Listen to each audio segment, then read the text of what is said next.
तुम उस बिना सर वाली औरत के साथ मिले हो ना? मैं नहीं, तुम उस सरकटी औरत के साथ मिले हुए हो। मैं जानता हूं, मैं छोड़ूंगा नहीं तुमको। तुम और उस औरत दोनों को खत्म कर दूंगा मैं। तुम मुझे मारना चाहता है ना? छोड़ूंगा नहीं तुम्हें।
सर डालिया रोड यही है। हो सकता है अभिजीत सर और दया सर यहीं कहीं होंगे। हो सकता है वो टीके और रागनी क्या हो। हम लोग जाके देखते हैं, तुम लोग यहीं रखो। एक डॉक्टर जाना नहीं चाहिए। हाँ ठीक है, चलो आ जाओ।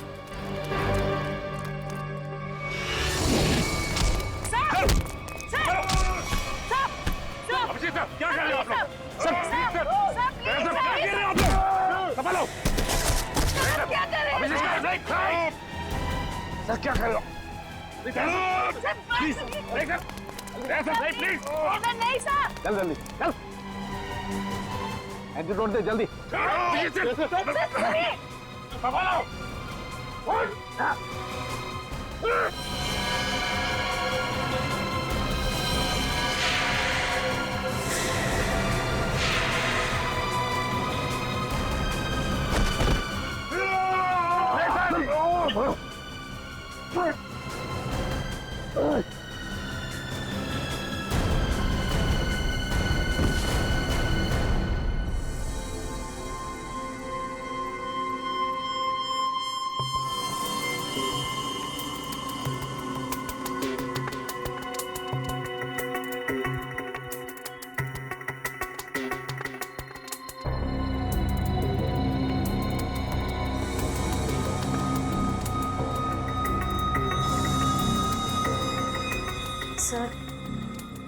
सर सब ठीक तो है ना? एंटीडोट ने असर शुरू कर दिया, थोड़ी देर में होश आ जाएगा दोनों को।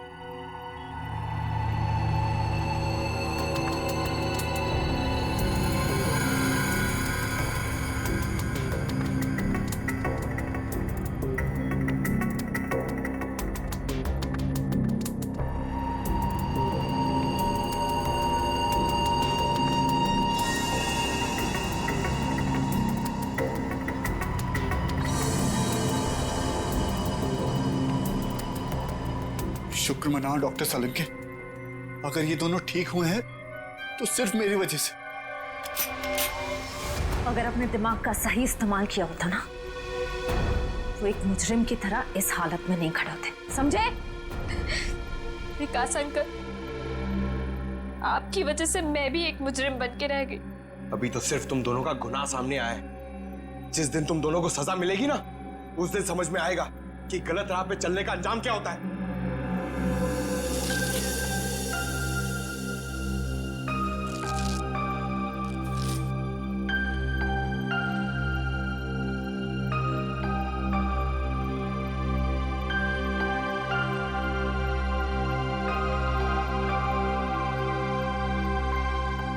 हम ये दहलिया रोड वाले बंगले पे? नहीं यार, न्यूरो सेंटर में है भाई।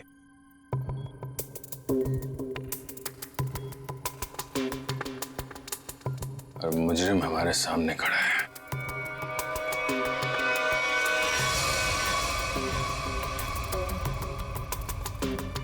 अच्छा एक बात बताओ, तुम्हें अभी वो कटे हुए सिर वाली औरत और वो भयानक आवाज से तुम ही सुने थे? सर वो तो उस वत्सला के दिमाग में था, और वो जंगल वाली लड़की के दिमाग में भी, वो जो हंसिया लेके घूम रहे थे।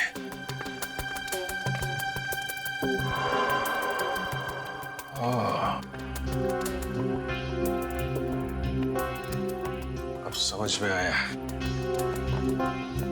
संचिता के माँ बाप ने भी हम लोगों को वो ड्रग्स वाला इंजेक्शन लगा दिया था। हमारे दिमाग में भी ये सारी बातें भरती गई थी। बताओ डॉक्टर विकास, क्यों किया तुमने ये सब? जल्दी बता, वरना हमें तुम्हारा इलाज करना पड़ेगा। क्या बताऊं, डॉक्टर सालुंके ने सब कुछ समझा तो दिया था। मैं दुनिया में तहलका मचाने वाला ब्रेन मैपिंग एक्सपेरिमेंट करना चाहता था। बेहोशी में मैं लोगों को यहां लाता था और उनके ब्रेन से उनकी सोच को निकालकर अपनी सोच भर देता था। जरा सोचो, कितनी ताकत थी मेरे हाथ में। जब वो लोग जागते थे तो उन्हें वही दिखता था, और उनके दिमाग में वही ब्रेन की मेमोरी थी जो मैंने डाली थी। उनका ब्रेन वही करता था जो मैं कहता था। मतलब कि मैं उनके ब्रेन से सब कुछ करा सकता था। और तुम दोनों ने भी तो वही किया ना। और ये अंशिता, इसने भी गुनाह में तुम्हारा साथ दिया था। मैं इनकी भतीजी हूँ, इन्होंने ही मुझे पाला पोसा। डीके और रागिनी मेरे माँ बाप नहीं है। वो घर, डीके, रागिनी, मैं, ये सारा विकास अंकल का बिछाया हुआ एक जाल था। और आकाश, उसके साथ क्या किया तुम लोगों ने? उसकी ड्रग की डोज ज्यादा हो गई थी, उसे ब्रेन हैमरेज हो गया था। उसकी मौत का मुझे बहुत अफसोस है। तुम्हारे जैसा जीनियस डॉक्टर लोगों के दिमाग का गलत इस्तेमाल करने के चक्कर में गुनहगार बन गया। तुम्हारी खोज इंसानियत के खिलाफ है। कानून तुम्हें इसकी जरूर सजा देगा। शायद फांसी होगी तुम्हें।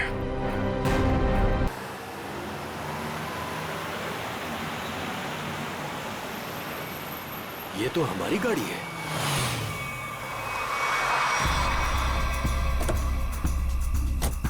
ये तो टीना और आकाश की गाड़ी है। Oh my God! आकाश, टीना, बच्चे नहीं है। मैं एक बार फिर से फोन करता हूँ। गाड़ी यहीं पर है तो दोनों बच्चे भी यहीं पर होने चाहिए। कैसे डरावनी जगह है, कितना घना जंगल है ये। पता नहीं टीना और आकाश को यहाँ गाड़ी रोकने की क्या जरूरत थी। दोनों में से किसी का भी फोन नहीं लग रहा है। लूटपाट का मामला तो नहीं लगता है भाई साहब। बच्चों को सारा सामान गाड़ी में ही है। ऐसे बीच सड़क पे बच्चे गाड़ी छोड़ के गए कहाँ? समझ में नहीं आ रहा, मेरे दोनों बच्चे कहाँ चले गए? क्या हो गया उनको? मीरा, कुछ नहीं होगा हमारे बच्चों को। शांति रखो, घबराओ मत। आओ यहीं कहीं आसपास देखते हैं। आकाश, टीना, आकाश, मेरी आवाज सुनाई दे रही है? आकाश, टीना, पता नहीं इस घने जंगल में बच्चे कहाँ चले गए। मीरा, गाड़ी यहाँ पर है तो बच्चे भी यहीं पर होने चाहिए।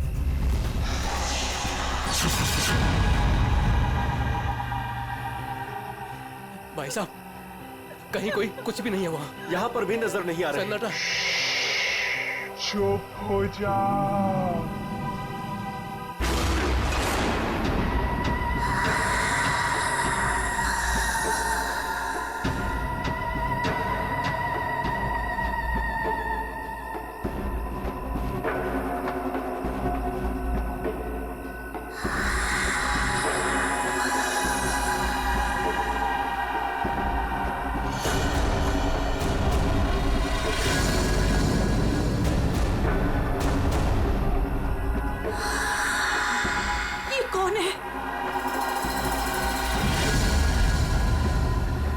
कौन हो तुम? कौन हो तुम? जाओ, जाओ यहां से।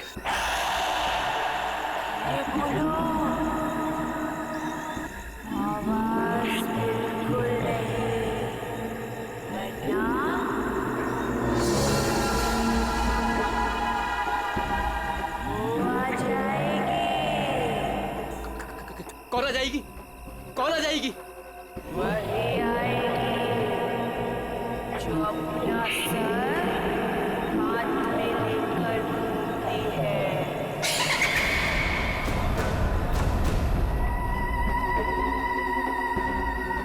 आ जाएगी। चलो कौन है?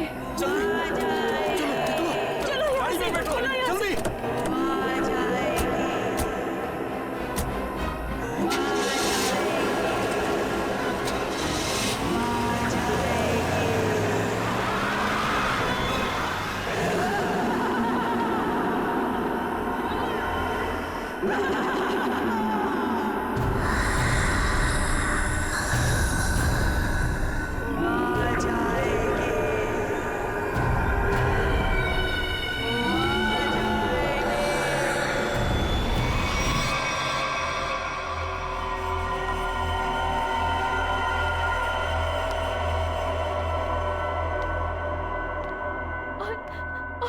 तभी एक औरत आई।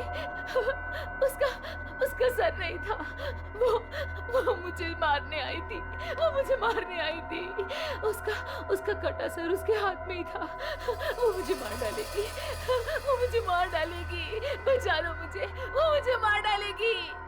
ये क्या हो गया मेरी वत्सला को? कैसे बर्ताव कर रही है? अब क्या करूं मैं?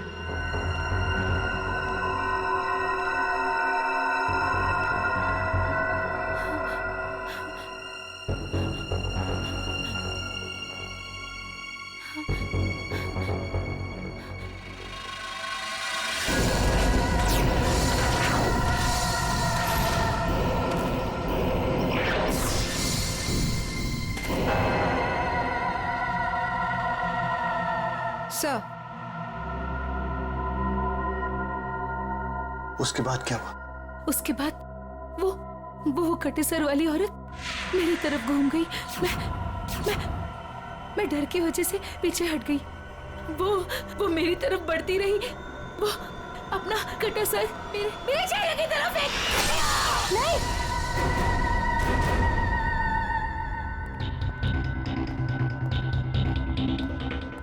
डॉक्टर साहब, क्या हुआ है मेरी वाइफ को? मिस्टर नमित, देखिए ना डॉक्टर साहब के साथ क्या किया वत्सला जी ने। 10 इंजेक्शन दे चुका हूँ शांत करने के लिए, लेकिन कोई असर ही नहीं हो रहा। लेकिन हुआ क्या है वत्सला को? इनका दिमाग एक सरकटी औरत के बारे में सोच रहा है। उसकी चाल टाल, उसका रवैया और पता नहीं क्या क्या इसके दिमाग में घुस गया है। Oh my God! डॉक्टर साहब, मेरी वाइफ ठीक तो हो जाएगी ना? कुछ कह नहीं सकते, लेकिन ये चेंजेस आपने इनमें कब महसूस की? कल रात वत्सला की गाड़ी दहलिया रोड पे खराब हो गई थी। मैं इसे लेने वहां गया, तब से इसकी हालत ऐसी है। देखिए मिस्टर नमित, इनकी हालत बहुत नाजुक है। मेरी मानिए तो इन्हें फौरन हॉस्पिटल में एडमिट कर दीजिए। सर, मुझे तो लगता है कि वत्सला जी के साथ जो कुछ भी हुआ है ना, दहलिया रोड पे ही हुआ है। श्रवण, हमने कहीं वहां से आकर कुछ गलती तो नहीं की ना? अब हमारे बच्चे कैसे मिलेंगे? मुझे तो लगता है उस खूनी औरत ने कुछ कर दिया है टीना और आकाश को। भाई साहब, मुझे लगता है कंप्लेंट लिखवा देनी चाहिए। पता नहीं बच्चे किस हाल में होंगे। उमेश, मैं तो कहता हूँ हमें सीआईडी को फोन करना चाहिए। मैं करता हूँ भाई साहब।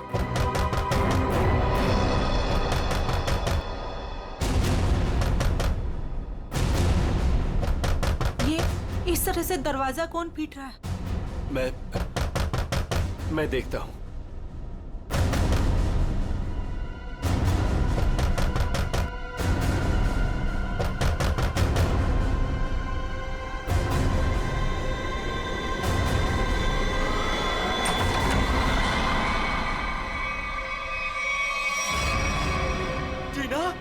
टीना बेटा, टीना बेटा, ये क्या हो गया? क्या हो गया? ये किसने किया? टीना! भाई साहब, इसकी हालत तो बहुत खराब है। इसे हॉस्पिटल ले जाना होगा।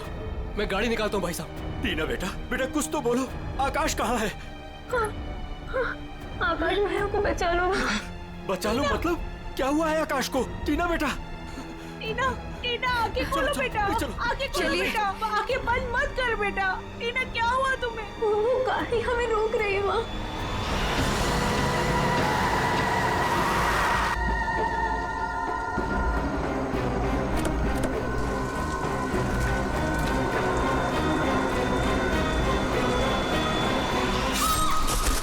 ये कहाँ गया रहा? टीना, टीना बेटा आंखें खोलो बेटा। टीना, तुम हमें छोड़ के नहीं जा सकते।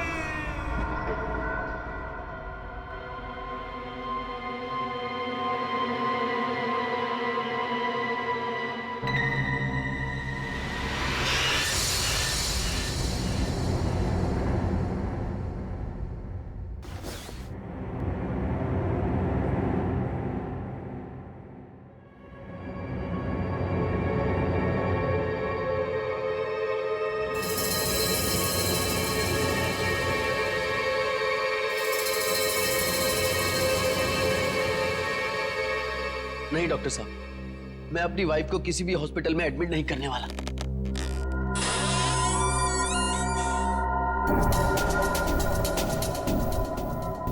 आपसे पहले भी 4 और डॉक्टरों ने मुझे यही एडवाइस दिया।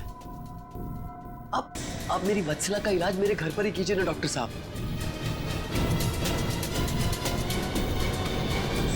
मैं अपनी वत्सला को अपने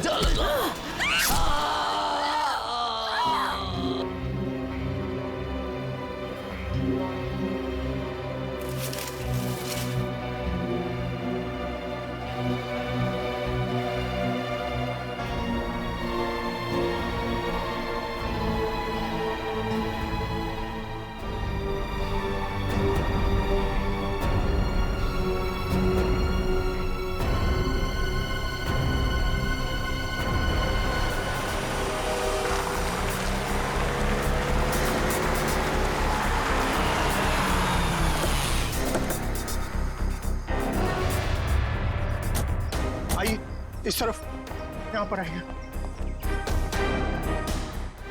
यही घर है ये।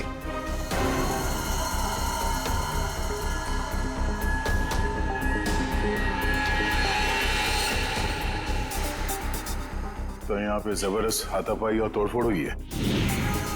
चारों तरफ खून, सामान बिखरा पड़ा है। मिस्टर अमन, आपको कल रात ही हमें खबर कर देनी चाहिए थी। लेकिन सर, नमित के शरीर पर इतना खून देखा कि मैं डर गया था। हाँ सर। ये जिस किसी भी हथियार से विक्टिम पर हमला किया गया है, वो हथियार काफी तेज धार वाला होगा। सालुंके साहब, आपको कैसे पता चला?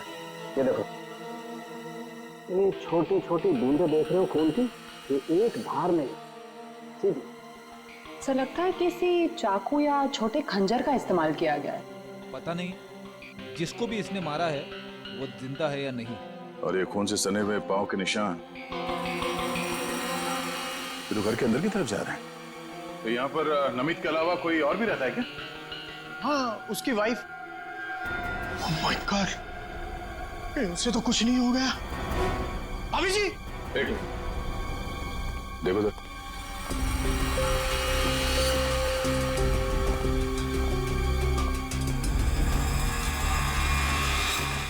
सर, ये पैरों के निशान तो आगे आगे धुंधले होते जा रहे। एक काम करो, इस कमरे को चेक करो।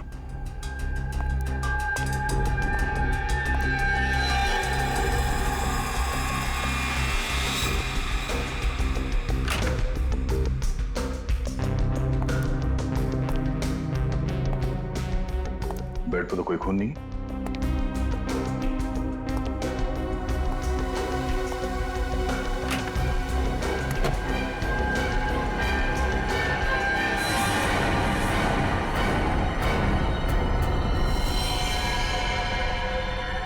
कौन हो तुम? बाहर आओ। बाहर आओ।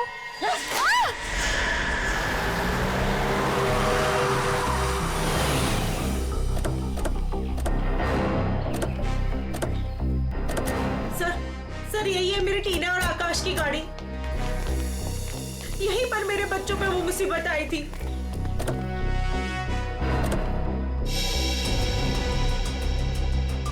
सर वो उस जगह पे खड़ी थी वो भयानक दिखने वाली लड़की। हाँ सर, सर उसी ने हमारी बेटी को मार डाला है और वही हमारे बेटे आकाश को लेकर गई है। सर गाड़ी के अंदर तो सब ठीक ठाक ही लग रहा है। और सर हाथापाई के भी कोई निशान नहीं। अच्छा, हाँ सड़क पे भी जैसा लग नहीं रहा है कि कुछ हुआ है। क्या टीना ने एग्जैक्टली क्या कहा था? सर वो बता रही थी कि आकाश को बचा लो। बचा लो मतलब क्या हुआ आकाश को? वो ठीक तो है ना बेटा? सर कहीं मेरे आकाश को कुछ हो तो नहीं गया? सर उसके हाथ में कल रात को हंसिया था। हंसिया? सर हो सकता है कि शायद आकाश अभी भी उस औरत के कब्जे में हो और टीना किसी भी तरीके से वहां से भाग गई हो सकता है वो जो कोई भी लड़की है शायद आकाश को जंगल में ही ले गई होगी। हाँ सर, हो सकता है आकाश अभी तक जंगल में ही हो। चल के देख लेते हैं। सर हम भी चलते हैं आपके साथ। नहीं, आप लोग यहीं रुकिए, जंगल थोड़ा खतरनाक है। एक्चुअली आप लोग घर जाइए, कुछ भी पता चलता आपको फोन कर देंगे। ओके? ठीक है सर।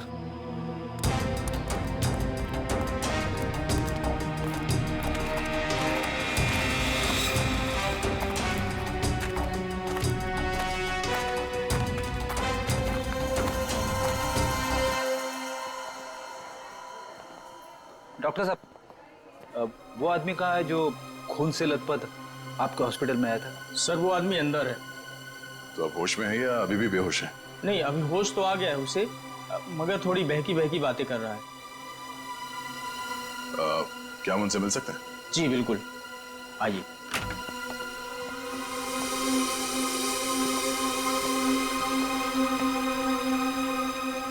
अमित,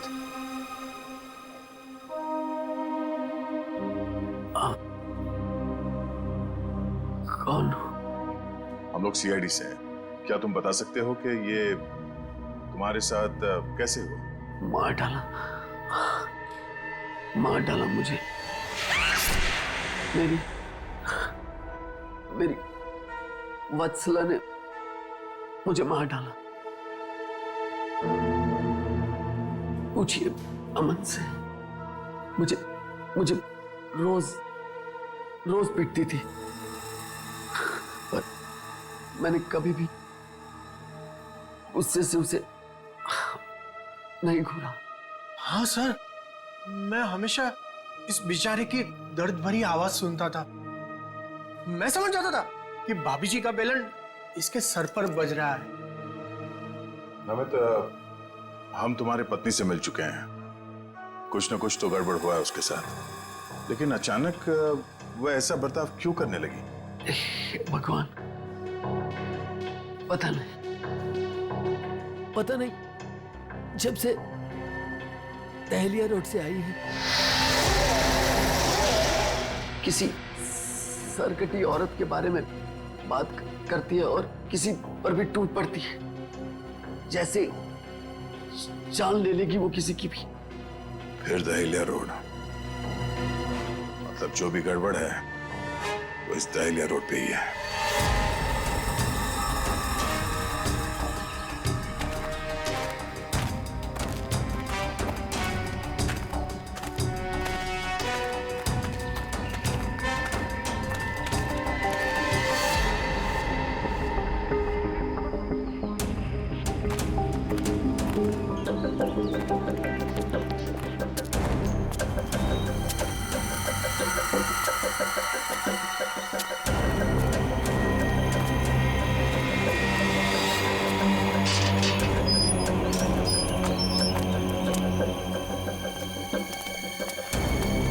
ये तो बिल्कुल हॉरर फिल्म की तरह बंगला है, जंगल के बीच में इतना सुनसान। लगता है ये टीना और आकाश इसी घर में आए होंगे।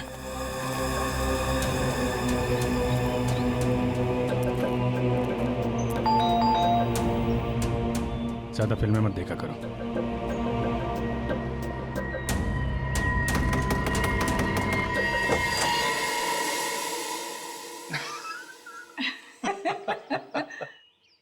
अच्छा लगा।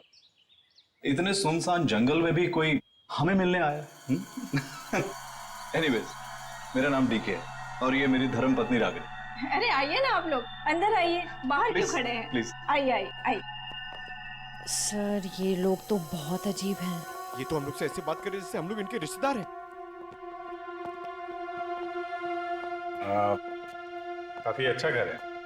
Thank you. आसपास दूसरा कोई घर नहीं दिख रहा है, तो इतने सुनसान जंगल में आपने घर बनाया? बनाया नहीं है सर, खरीदा है। वो क्या है ना कि हम दोनों पति पत्नी एक कलाकार हैं और अपनी सोच के आकार को पूरा करने के लिए हमें शांति और एकांत की सख्त जरूरत रहती है। जी हाँ सर, यही हमारा घर भी है और हमारी दुनिया भी है। और हाँ, आपको एक बात और बताना चाहूंगा। हम लोग रहते जरूर इस सुनसान इलाके में हैं, लेकिन कला के क्षेत्र में हमारा बहुत बड़ा नाम है। अच्छा, अच्छा। कब खरीदा आपने ये घर? बहुत साल पहले खरीदा था। अब तो ध्यान भी नहीं है हमें कि कब खरीदा था हमने। हाँ, ये तो याद होगा कि कल यहाँ पे कौन आया था। हाँ सर, बिल्कुल। लेकिन कल तो यहाँ कोई नहीं आया था सर। ये फोटोज देखिए, ध्यान दीजिए और सोच के बताइए, क्या इन दोनों में से कोई भी कल यहाँ आया था? नहीं मैडम, इनको हमने पहले कभी नहीं देखा।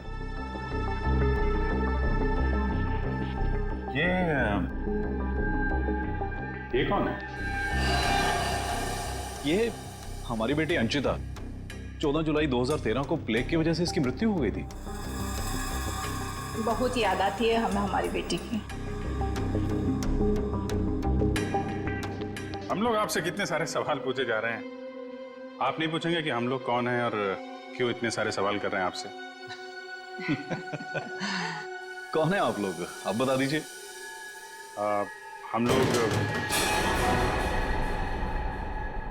कौन है घर के अंदर? नहीं, कोई नहीं है। नहीं, कोई है।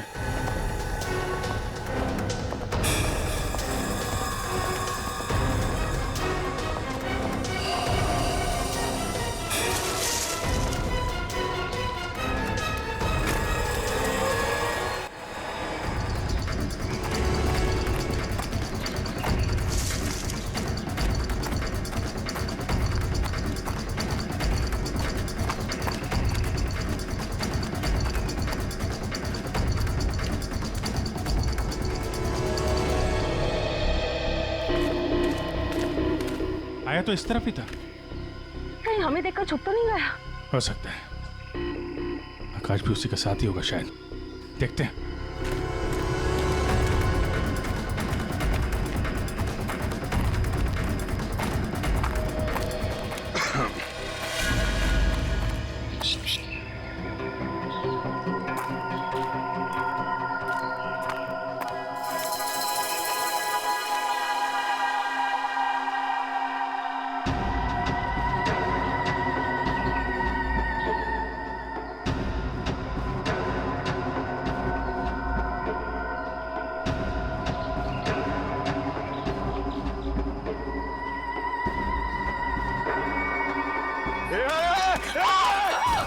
नहीं, फायर नहीं।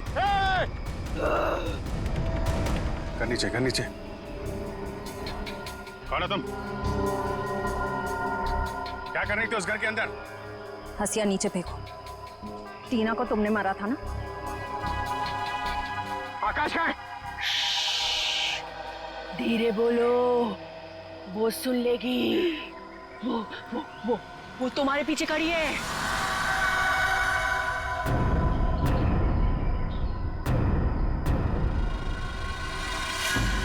कौन है हमारे पीछे? कोई नहीं है, लगता दिमाग हिला हुआ इसका। क्या दिखा रही है? कौन है पीछे?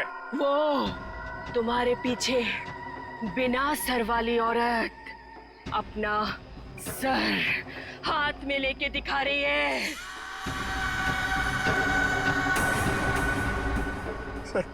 कि उस सिरकटी औरत की बात करी सर, वो वत्सला जैसी बातें कर रही है। हमारे पीछे कोई नहीं है। किसकी बात कर रही हो तुम? ऐसे नीचे करो, नीचे रखो। मैं मार दूंगी उसे, मैं मार दूंगी उसे, मैं मार दूंगी, मार दूंगी।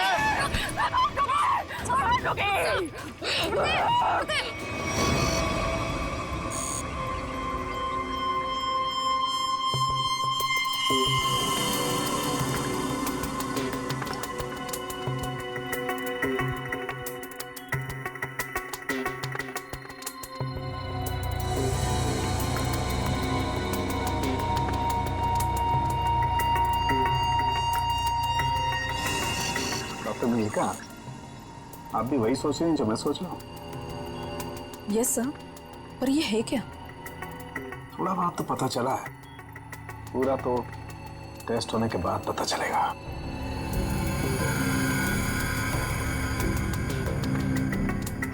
सर, मुझे लगता है कि आप ये कलर एरिया देख रहे हैं, ये ब्रेन टेल की नर्व्स की तरफ आ रहा है।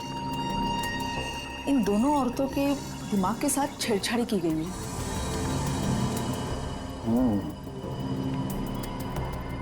सर, इनकी याददाश्त से छेड़छाड़ की गई है। इनको कोई नेचुरल रोग या दिमागी बीमारी नहीं, इनकी तो मेमोरी ही बदल दी गई है।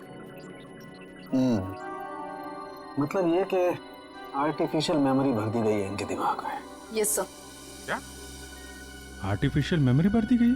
हाँ जी। मतलब ये दोनों औरतें जो देख रही थी या बोल रही थी, इनके दिमाग का वहम नहीं था? बिल्कुल नहीं था। दरअसल क्या होता है कि इंसान के बचपन से लेकर के उसके बड़े होने तक उसकी जिंदगी की तमाम यादें उसके दिमाग में एक डिस्क की तरह से जमा हो जाती है, कुछ इस तरह से। और फिर कोई एक दिन गर्दन के पीछे ऐसा इंजेक्शन लगा देता है, ये देखिए, यहां दिख रहा है, जिससे ब्रेन में कंपार्टमेंट्स बन जाते हैं और जिंदगी की सारी याद ब्लॉक हो जाती है। इंसान एक सेमी कॉन्शियस स्टेट में चला जाता है, आधी बेहोशी की हालत में। के बाद फिर क्या होता है? इसमें इंसान के दिमाग को सुन कर देने वाला ड्रग दिया जाता है। इंसान अगला पिछला सब भूल जाता है। आप सुन सकते हो, समझ सकते हो, लेकिन आप रिएक्ट नहीं कर सकते। और फिर इस हालत में उसको एक कटी सिर वाली औरत दिखाई जाती है और उसके कानों में बार बार ये बातें सुनाई जाती है कि ये लोग आपको मारने वाले हैं और ये सारे इंसान आपके दुश्मन हैं और आपको उनको मार देना है। ड्रग के असर की वजह से दिमाग कुछ इस तरीके का दिखाई देने लगता है। हर याद को दबाकर, सप्रेस करके उसे सिर्फ उतना ही हिस्सा याद करने के लिए दिया जाता है जितना कि बेहोशी की हालत में उसे सुनाया या दिखाया गया था। सर, यानी कि इन दोनों औरतों ने सच में एक सरकटी औरत को देखा और होश में आने के बाद दोनों को सिर्फ उतना ही याद है। बिल्कुल। वरना सोचो, दो लड़कियां जो एक दूसरे को जानती नहीं, पहचानती नहीं, वो एक ही समय पर एक ही जैसी बात कैसे सोच सकती हैं? मतलब इनकी मेमोरीज को बदल दिया गया है। ड्रग्स कौन सा इस्तेमाल किया गया इनके ऊपर? डोडियन और हेपिस जैसे न्यूरॉन अफेक्टिंग ड्रग्स। ये ऐसी दवाइयाँ जो ब्रेन की मेमोरी लोकेशंस को नष्ट कर देती है। आपको ये भी याद नहीं रहेगा कि आप हैं कौन, और आपको उतना ही याद रहेगा जितना आपको बताया जाएगा। हमारे टेस्ट में भी काफी ऐसे ड्रग्स मिले हैं जो याददाश्त मिटाने के लिए काफी हैं। और हाँ, इन्हें हल्के इलेक्ट्रिक शॉक्स भी दिए गए। मुझे नहीं लगता ये लड़कियां कभी भी ठीक हो सकती, क्योंकि इस बीमारी का अभी तक कोई एंटीडोट इजाद नहीं हुआ है और हिप्नोसिस में महीनों लग जाएंगे। और फिर भी इस बात की गारंटी नहीं है कि इनकी खोई हुई मेमोरी इन्हें वापस मिल सकती है। अरे सर, ये सब सुन सुन के मेरा सर फटने लग रहा है। सर, आप मेरा ब्रेन मैपिंग कर लीजिए। डहलिया रोड के बंगले के मालिक डीके, रागनी और सड़क पे खड़ी उस लड़की का राज तो अब डहलिया रोड पे जाके ही पता चलेगा। तो थोड़ा घूम आते हैं डहलिया रोड।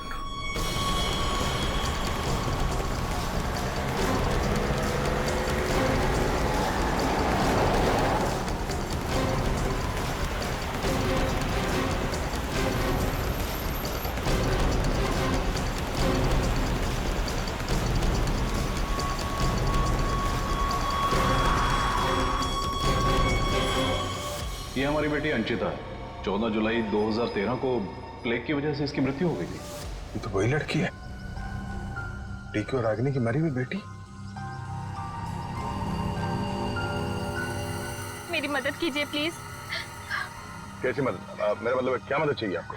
मेरे मम्मी पापा अचानक से बेहोश हो गए। मैंने बहुत कोशिश की उन्हें उठाने की, पर वो नहीं उठे। कहाँ है कहाँ आपके मम्मी पापा? घर पे आके देखिए ना प्लीज, पास में है। चलिए आइए आइए, कहाँ पर है? चलिए। अच्छा, इन नाम से कोई भी रजिस्ट्रेशन नहीं? ओके ठीक है, थैंक यू सर। सारे पेंटर्स एसोसिएशन में फोन कर लिया सर, मगर डीके और रागिनी के नाम से कोई भी रजिस्ट्रेशन नहीं। सब कुछ झूठ बोला उसने। मुझे तो लगता है कि उसने अपना नाम भी गलत बताया है। जयवंती, कुछ पता चला? नहीं सर, अभी तक कुछ भी नहीं पता चला। मगर सर, कितने कॉन्फिडेंस से झूठ बोल रहे थे दोनों। लगता है सर अब एक ही रास्ता बचा है, उन्हीं से सच उगलवाना पड़ेगा। नहीं जयवंती, पहले उसकी सारी डिटेल्स निकालते हैं, फिर उठाते हैं उसे। लेकिन सर पता कैसे चलेगा? एक काम करो, डालिया हाउस में जो इनकी तस्वीरें खींची गई थी उन्हें क्रिमिनल डाटाबेस से और मिसिंग केस फाइल से मैच करवा के देखो, शायद असलियत सामने आ जाए। आइए। यहाँ इतनी रोशनी कम क्यों है? वो घर आबादी से दूर है ना, इसलिए वोल्टेज थोड़ा कम है। ये देखिए। दोनों एक साथ कैसे बेहोश हो गए? कहीं इस लड़की ने तो कुछ नहीं कर दिया?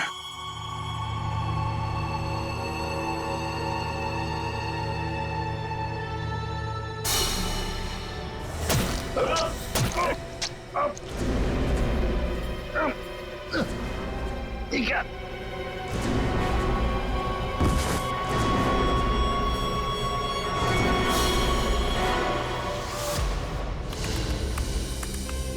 सर, दोनों फोन्स के सिग्नल नहीं मिल रहे हैं। सर, कुछ सेकंड्स पहले तक अभिजीत सर और दया सर का फोन दहलिया रोड पे बता रहा था, लेकिन अभी लोकेशन नहीं दिख रही है। इसका मतलब अभिजीत सर और दया सर को वो रास्ता रोकने वाली लड़की मिल गई।